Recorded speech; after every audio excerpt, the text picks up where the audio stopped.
지금부터 제28차 최고위원회를 속개하겠습니다. 대표님께서 속개 선언하시겠습니다. 제28차 최고위원회 회의를 속개합니다. 지금 빼빼로데이가 내일 빼빼로데이라 기자 여러분들께 모레가 빼빼로데이인데 내일 모레가 휴일이라 기자 여러분들께 우리 당의 조그마한 정성과 사랑을 전달했습니다. 굳이 아주 행복한 빼빼로데이를 맞이하시기 바랍니다. 그런데 사실 오늘 56주년 소방의 날입니다. 그런데 마침 오늘 아침에 새벽 5시경에 종로구에 소재한 고시원에서 화재가 발생해서 안타깝게 됐습니다. 현재까지 파악된 사망자 수가 7명이라고 하고 부상자가 12명에 이르고 있습니다. 사상자가 더 늘어날 수 있다고 하는데 우선 삼가 고인들의 명복을 빌고 또 소방당국 더 이상의 사망자가 발생하지 않도록 최선의 노력을 다해 주시기 바랍니다. 저희는 오늘 최고위원회가 끝나고 종로 고시원 화재 현장을 방문해서 사고 대응 상황을 점검하고 소방관들을 격려할 예정입니다. 제56주년 소방의 날에 이런 안타까운 사고가 발생하여 마음이 무겁습니다. 마침 저희가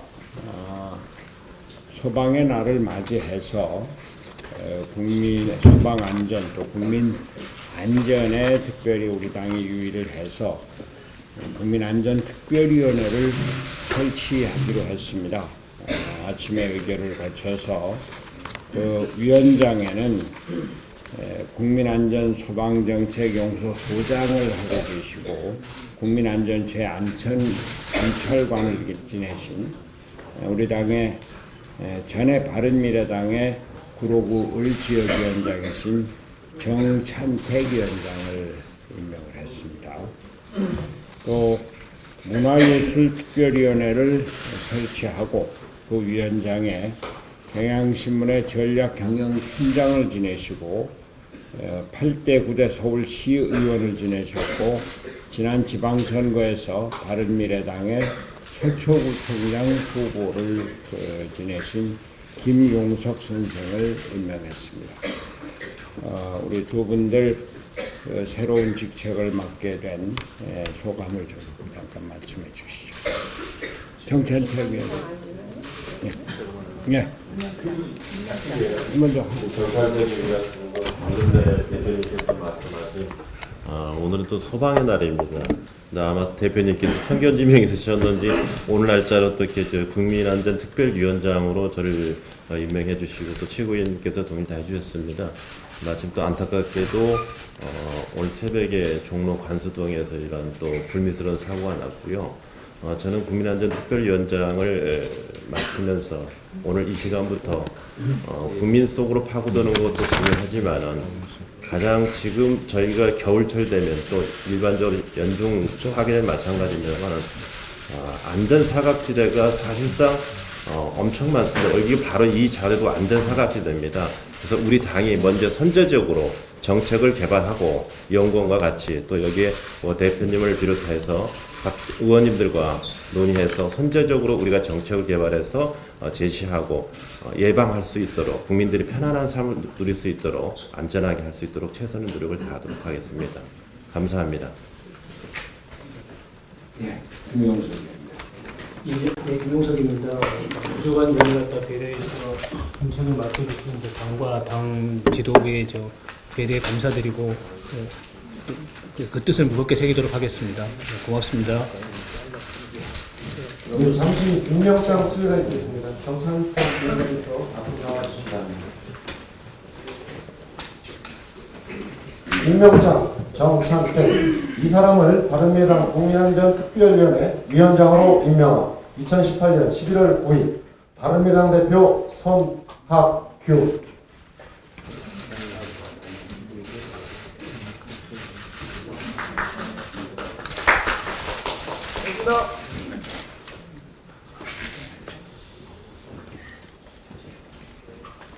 임명장 김용석 이 사람을 바른미래당 문화예술특별위원회 위원장으로 임명함. 2018년 11월 9일 바른미래당 대표 손학규.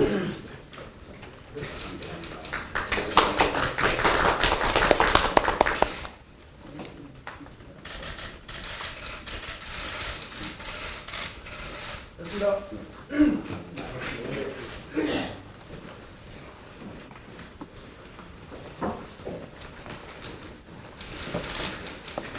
11월 8일 미국 뉴욕에서 열리기로 되어 있던 북미 고위급회담이 하루 앞으로 연기됐습니다. 북한의 요청에 의한 것이라는 겁니다. 미국은 양측의 일정이 허락할 때 다시 만나기로 했다고 발표했습니다. 트럼프 대통령도 내년 초 북미 정상회담은 열릴 것이라고 말하며 북미 고위회담 일정도 다시 잡힐 것이라고 덧붙였습니다. 미국에서 어떻게 말하든 북미 간 비핵화 협상이 제대로 진행되지 못하고 있는 것이 확실합니다. 월스트리트 저널은 북한이 조기 제재 완화 같은 조치를 얻어내고자 미국을 압박하려는 시도라고 보고 있습니다. CNN은 미국이 제2차 북미 정상회담을 추진하기 전에 먼저 북한으로부터 핵 프로그램 사찰 허용 등과 같은 조치를 얻어내려고 했다고 보도했습니다. 여하튼 북한은 리스트 제출을 거부하고 있고 미국은 제재 완화를 거부하고 있는 것입니다. 그렇다고 모든 게 끝난 것은 아닙니다. 트럼프 대통령은 7일 백악관에서 열린 기자회견에서 내년 초 2차 북미 정상회담 개최 입장을 재확인했습니다. 그리고 제재 해제를 위해서는 대응 조치가 있어야 한다고 강조하면서 우리는 서두를 게 없다. 우리는 급할 게 없다. 제재는 여전히 유지되고 있다고 속조 조절론을 폈습니다. 사정이 쉽게 풀리지는 않지만 비핵화 한반도 평화는 거스를 수 없는 대세입니다. 다만 제가 처음부터 말했듯이 시간은 걸릴 것입니다. 문제는 한국 정부입니다. 문재인 대통령은 지난번 유럽 여행에서 마크롱 프랑스 대통령, 메이 영국 총리, 메르켈 독일 총리 등에게 대북 제재 완화를 요구했다가 거부당하듯이 국제사회의 흐름을 제대로 인식하지 못하고 있습니다. 우리 당의 정병국 의원이 입수 공개한 남북협력기금 운영계획 비공개 세부자료에 의하면 통일부가 대북철도 및 도로 협력 사업에 3,500여 원을 책정해 넣었다고 합니다. 남북협력기금 전체 사업비의 3분의 1에 해당하는 액수입니다. 유엔 사령부의 거부로 남북 간 철도 도로 현지 공동조사 사업도 일정을 잡지 못하고 있는 반해 유엔 안보리 대북결의 2397호 위반으로 지적될 수 있는 사업을 정부 예산에 넣고 있으니 미국 등 국제사회의 관계가 걱정되고 있는 형편입니다. 9월 평양 공동선언은 대통령이 독자적으로 비준을 하고 그 모법격인 판문점 선언에 대해서는 국회에 비준 동의 요청을 해놓고 있는 뒤죽박죽의 상태가 지속되고 있습니다. 판문점 선언이 비준되지도 않은 상황에서 그 합의사항은 이미 시행되고 있는 것입니다. 우리나라는 불법천지가 되어 있는 것입니다. 대통령이 독자적으로 비준하지도 않으면서 여야 정책협의회에서 원내대표들을 만나서 판문점 선언에 대해서는 비준 동의 처리를 요청하지도 않고 있는 상황입니다. 대통령이 이제는 정리해야 합니다. 대통령께 말씀드립니다. 남북 문제는 서두른다고 될 일이 아닙니다. 앞뒤를 냉정히 가려서 차분히 가십시오. 오늘 경제부총리 인사가 있을 것이라는 예측 보도가 있습니다.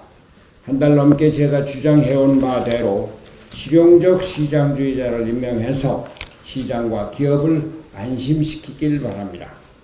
김관영 원내대표가 대통령께 드리고 온 고언의 메시지를 꼭 참고하시기 바랍니다. 그리고 정책실장은 임명하지 마십시오. 빈자리로 남겨두십시오. 두 톱을 경쟁시키면 싸움밖에 날 일이 없습니다. 일자리 수석도 비워두십시오.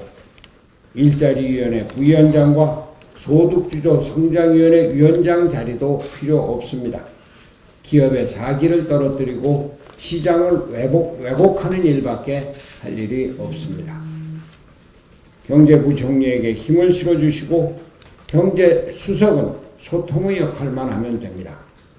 지금 경제는 분배와 정의보다도 생산과 성장의 위기입니다.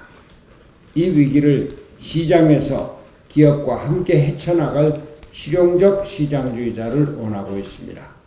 대통령께서 이를 잘 인식하시고 실행해 주십시오.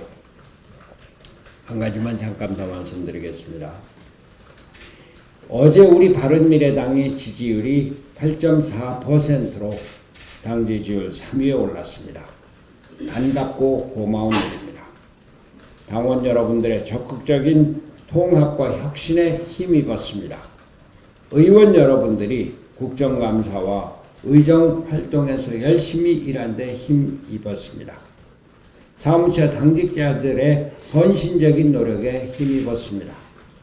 지역위원장 공보에 참여한 전직위원장들과 지방선거 출마자들을 포함한 여러분들의 당원 모집 활동에 힘입은 바가 컸습니다. 감사합니다.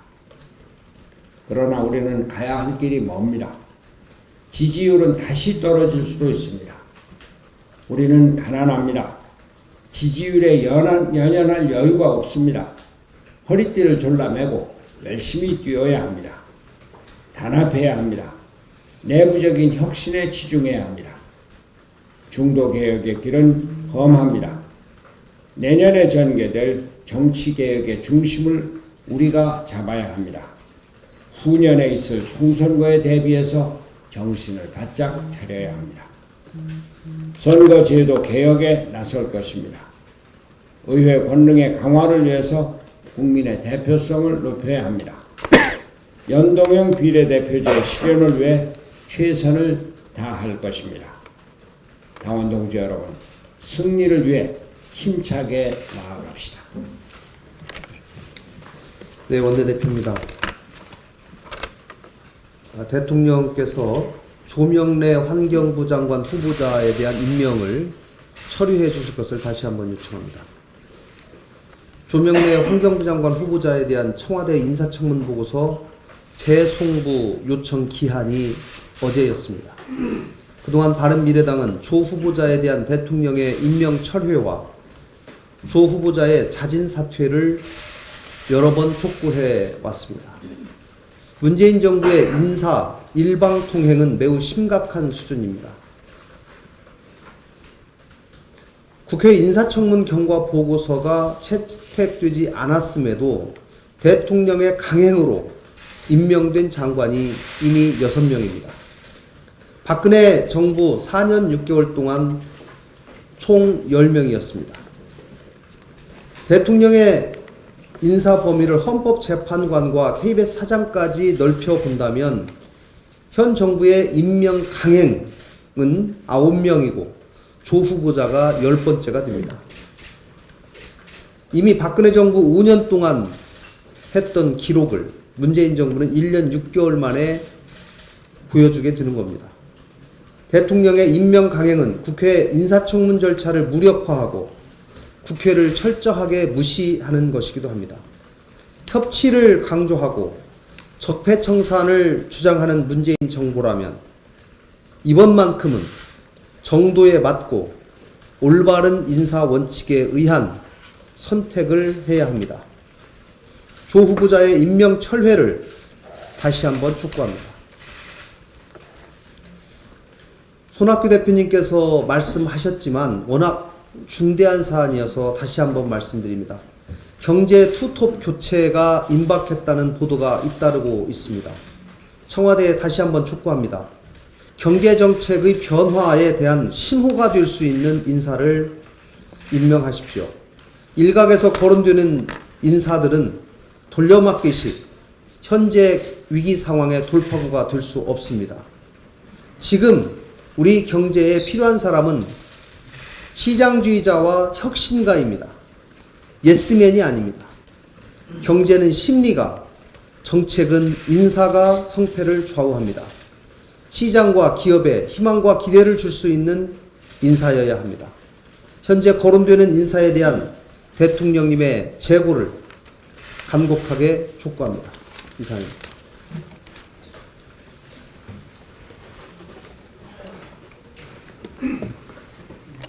예, 저도 두 가지만 말씀드리겠습니다. 먼저 바른미래당이 또 해냈습니다. 본 의원이 이 자리에서 한 달 전부터 제가 줄기차게 요구한 금강산 지피는 철거하지 마라. 이거는 미래의 훌륭한 평화 관광 자원이다. 라고 줄기차게 얘기를 했는데, 남북한이 재협상을 해서 이 금강산 지피는 보존하기로 합의를 했습니다. 어제 국방부가 공식 발표했고요. 남북한 당국의 어려운 이 결정에 대해서 높이 평가하고 환영하는 바입니다. 아울러서 본 의원은 이 금강산 지피를 문화재로 지정할 것을 정부에게 촉구를 합니다. 보시면 알겠지만 저도 직접 가봤는데요. 저는 그 철원 쪽 지피를 가봤는데, 이 지피가 이 멀리서 보면 유럽의 한 고성같이 보입니다. 군인들이 평소에 생활할 때는 그런 느낌을 못 받았겠지만, 실제로 금강산 지피는 가장 전망이 좋고 실제로 유럽의 고성입니다. 그렇게 생겼습니다.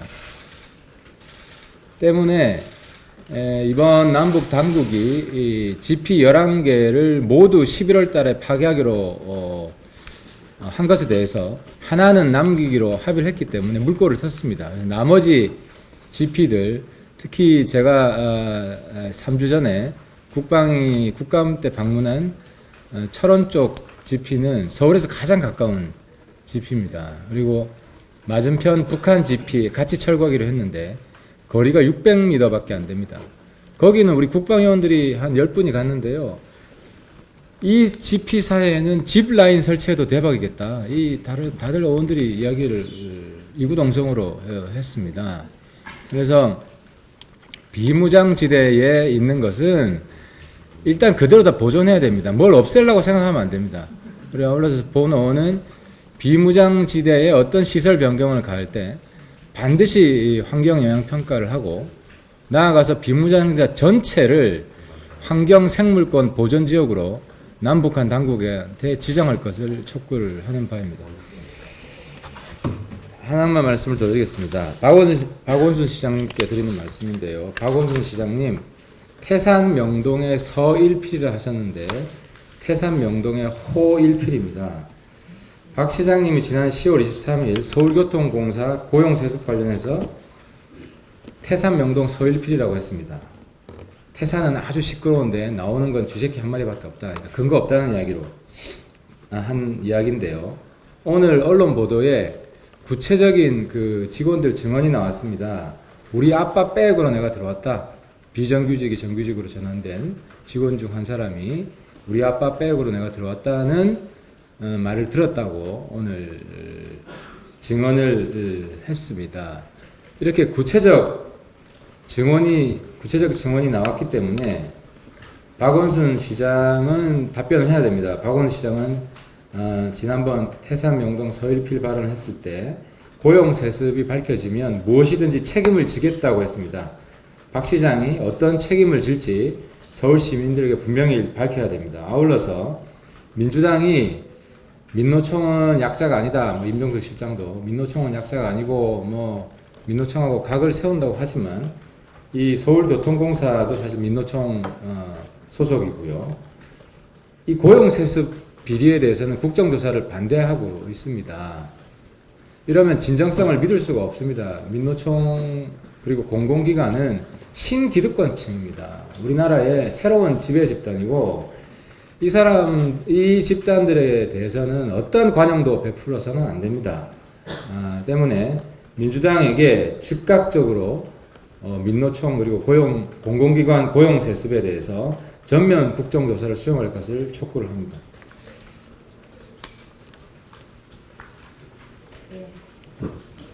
7일 친북 단체들이 서울도심 한복판에서 벽구 칭송위원회 건성식을 열었습니다.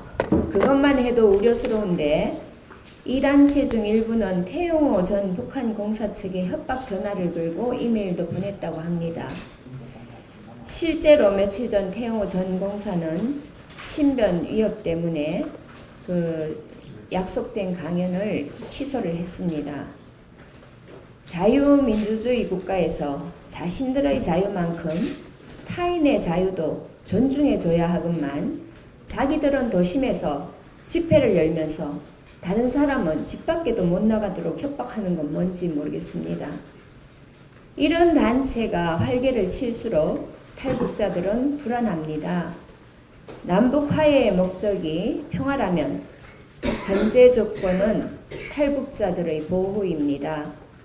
그들은 목숨을 걸고 자유를 찾아 우리나라로 왔고 우리 국민입니다. 북한으로부터 이들에 대한 신변 안전을 먼저 약속을 받아야 합니다. 그리고 이들을 위협에서 보호할 수 있도록 북한 인권법에 탈북민의 안전을 보장하는 조항을 넣어야 합니다. 이용주 의원 음주운전 관련 징계 결정이 또 미뤄졌습니다. 본인이 경찰 조사 후로 연기를 요청했다고 합니다. 시간 끌기 아닌가 싶습니다. 이용주 의원은 공인이고 국회의원이며 윤창호법을 발의한 장본인입니다. 이번에 어떤 결정이 나느냐에 따라 민평당은 제19 감싸기로 몰릴 수가 있습니다. 말 다르고 행동 다른 파렴치로 몰릴 수도 있습니다. 민평당 정동현 대표는 왜 아무 말도 안 합니까? 남의당 일에는 사사건건 참견하는 정치구단 박지원 의원은 정작 자당의 이슈에 대해서는 왜 아무 말도 안 합니까? 좀 있으면 잊혀질 거라는 얄팍한 속셈으로 국민을 우롱하지 말기 바랍니다. 좀 더 안전한 세상을 바라고 법안을 준비한 우리 미래 세대들에게 기성세대의 못난 꼴을 보여주지 않기를 바랍니다. 이상입니다.